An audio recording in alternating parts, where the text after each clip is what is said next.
Assalamualaikum. This is Luqman Chughtai and you are on the platform of pharmacology with Luqman Chughtai. आज की इस video में हमारा टॉपिक है प्रोटीन सिंथेसिस इनहिबिटर। यहाँ पे हम एंटीबायोटिक्स को डिटेल में पढ़ेंगे और इनके बारे में हम जो है वो नॉलेज गेन करेंगे। तो प्रोटीन सिंथेसिस इनहिबिटर जो है वो इसके इर्द गिर्द ही हमारा एंटीबायोटिक का नॉलेज जो है वो सर्कल करेगा। तो प्रोटीन सेंसिटिव इनहिबिटर कौन सी प्रोटीन सेंसिटिव को इनहिबिटर करेंगे, जो हमारी बॉडी में बनती है, या वो कौन सी प्रोटीन होगी जिसको वो सेंसिस जो है वो उसकी इनहिबिशन करवाएंगे। तो ये है कोई भी बैक्टीरिया, चाहे वो ग्राम पॉजिटिव है या ग्राम नेगेटिव है, तो जो हमारी बॉडी में जो हमारी बॉडी के लिए अच्छे नहीं हैं, गुड बैक्टीरिया नहीं है, तो वो हमारी बॉडी पे जो है वो हमला करेंगे, अटैक करेंगे और वहाँ पे अपनी प्रोटीन सेंसिस जो है वो उसको कंटिन्यू करने की कोशिश करेंगे। तो हमें इन्फेक्शन होगा, तो जिसकी वजह से हम एंटीबायोटिक्स का इस्तेमाल करते हैं कि जो कि इस प्रोटीन सेंसिस को जो है वो इनहिबिट करे। ठीक है, तो वो बैक्टीरिया जो प्रोटीन सेंसिस करेंगे वो ग्राम पॉजिटिव हैं या ग्राम नेगेटिव हैं, तो उनके प्रोटीन सेंसिस को इनहिबिट करवाने के लिए जो है वो हम एंटीबायोटिक्स इस्तेमाल करेंगे, ताकि उनकी प्रोटीन सिंथेसिस जो है वो इनहिबिट हो और हमारी बॉडी में जो कोई भी इन्फेक्शन है वो प्रोसीड ना कर सके, कोई डिजीज़ जो है वो डेवलप ना हो सके। तो इनके बारे में हम थोड़ी सी बैक्टीरियोस्टैटिक और बैक्टीरियोसिडल के बारे में हम इसका कर सकते हैं थोड़ा सा नॉलेज, कि बैक्टीरियोसिडल जो होंगी ड्रग्स, जो भी एंटीबायोटिक्स बैक्टीरियोसिडल होंगी, तो इसका मतलब ये है कि वो बैक्टीरिया को किल ही कर देंगे। ठीक है, वो बैक्टीरिया को वैसे ही किल करके उन्हें जो है वो बॉडी से ख़त्म कर देंगे। लेकिन कुछ ड्रग्स जो हैं वो होंगी बैक्टीरियोस्टैटिक। तो बैक्टीरियोस्टैटिक का क्या है कि ये उनकी ग्रोथ को इनहिबिट करेंगे, ना कि उन्हें किल करेंगे। यानी कि प्रोटीन सेंसिस जो होगी वो इनहिबिट तो हमने करवानी ही करवानी है, लेकिन बैक्टीरिया की ग्रोथ को इनहिबिट करवा के प्रोटीन सेंसिस को इनहिबिट किया जाएगा। स्क्रीन पे आपको जो है वो एंटी माइक्रोबियल ड्रग्स जो है वो नज़र आ रही हैं।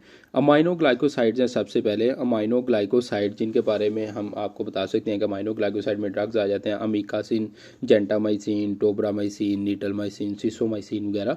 तो ये सारे ड्रग्स जो है वो अमाइनो ग्लाइकोसाइड में आते हैं। और अमाइनो ग्लाइकोसाइड एक बैक्टीरियाइडल ड्रग्स है। इसके अलावा हमारी तमाम ड्रग्स जो है एंटीबायोटिक्स की, या तो वो बैक्टीरियोस्टैटिक हैं या वो बैक्टीरियोस्टैटिक और बैक्टीरियासिडल दोनों हैं।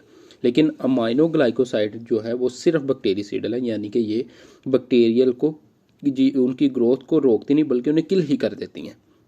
दूसरे नंबर पे हमारे पास है क्लोराम्फेनिकोल। तो ये बैक्टीरियोस्टैटिक है, लेकिन हेमो इन्फ्लुएंजा जो बैक्टीरिया है उसके खिलाफ ये बैक्टीरियासिडल के तौर पे एक्ट करती है। यानी कि अगर हमारी बॉडी में कोई ऐसा इन्फेक्शन हो रहा है जिसकी ग्रोथ जो है वो हेमोफिलस इन्फ्लुएंजा करवा रहा है, तो उसको ये किल करने में काम आएगी। ठीक है, ये उसकी ग्रोथ को रोकेगी नहीं बल्कि उसको किल ही कर देगी। तीसरे नंबर पे हमारे पास मैक्रोलाइड्स आ रहे हैं। मैक्रोलाइड्स के पास करैक्टरिस्टिक है कि ये बैक्टीरियोस्टैटिक भी हैं और बैक्टीरियासिडल भी हैं।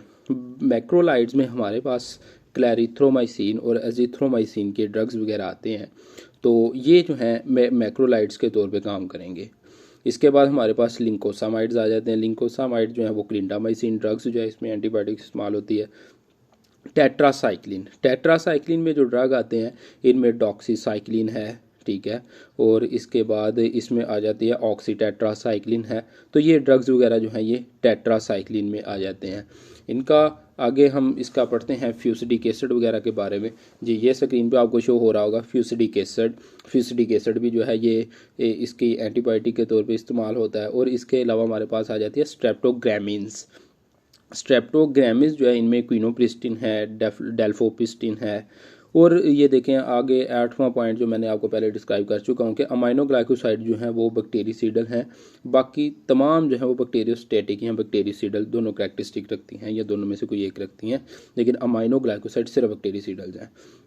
नीचे आपको स्टेप्स जो हैं वो प्रोटीन सेंसिस के जो हैं वो दिखाई दे रहे हैं। इस वीडियो में हम प्रोटीन सेंसिस के सिर्फ स्टेप्स का नाम जो है वो आपको बताएंगे, लेकिन इसकी डिटेल जो है वो हम नेक्स्ट वीडियो में जो है वो पढ़ेंगे कि प्रोटीन सेंसिस कौन सी प्रोटीन सेंसिस, यानी कि जो बैक्टीरिया जिन्होंने हमारी बॉडी पे जो है वो अटैक किया है और वो हमारी बायोसिंथेटिक मशीनरी पे जो है वो अपना कब्जा कर चुके हैं और हमारी बॉडी में प्रोटीन सेंसिस करना चाह रहे हैं, तो उनकी प्रोटीन सेंसिस के कुछ स्टेप्स हैं।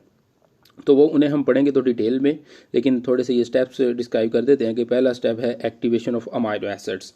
यानी कि जो अमाइनो एसिड जो है वो उनकी प्रोटीन सेंसिस के लिए जो एसेंशियल है, तो सबसे पहले वो उन्हें एक्टिवेट करेंगे।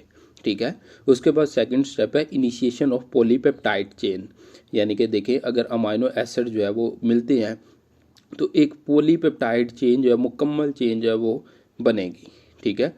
उसके बाद इलोंगेशन होगी, एक अमाइनो एसिड के ऊपर दूसरा अमाइनो एसिड अटैच होगा, उसके बाद तीसरा अटैच होगा, तो वो उस सीक्वेंस के मुताबिक जो है वो अमाइनो एसिड जो है वो मिलते जाएंगे, तो इलोंगेशन होती जाएगी। इलोंगेशन के बाद एक ऐसा पॉइंट आएगा कि जहाँ पे बैक्टीरिया की प्रोटीन सिंथेसिस में वो चेन जो है वो कंप्लीट होगी। तो जब वो चेन कंप्लीट हो जाएगी तो वहाँ पे एक ऐसा सिग्नल आएगा जहाँ पे टर्मिनेशन होगी प्रोटीन सिंथेसिस की। टर्मिनेशन होने के बाद उसे रिलीज़ कर दिया जाएगा, फोल्डिंग होगी और प्रोसेसिंग होगी।